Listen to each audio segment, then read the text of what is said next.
بسم اللہ الرحمن الرحیم۔ السلام علیکم ورحمۃ اللہ وبرکاتہ۔ رسول اللہ صلی اللہ علیہ وسلم ہر نماز کے لیے نیا وضو فرمایا کرتے تھے۔ میں نے کہا تم لوگ کس طرح کرتے تھے؟ کہنے لگے ہم میں سے ہر ایک کا اس کا وضو اس وقت تک کافی ہوتا جب تک کوئی وضو توڑنے والی چیز پیش نہ آ جاتی، یعنی پیشاب، پخانہ یا نیند وغیرہ۔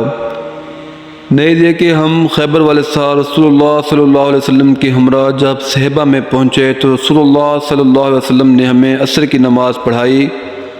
جب نماز پڑھ چکے تو آپ صلی اللہ علیہ وسلم نے کھانے منگوائے، مگر کھانے میں صرف ستو ہی لایا گیا،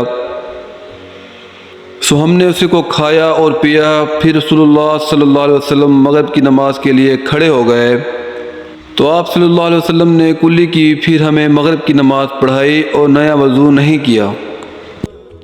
اگر ویڈیو پسند آئی ہو تو لائک کریں، کامنٹ کریں اور شیئر کریں۔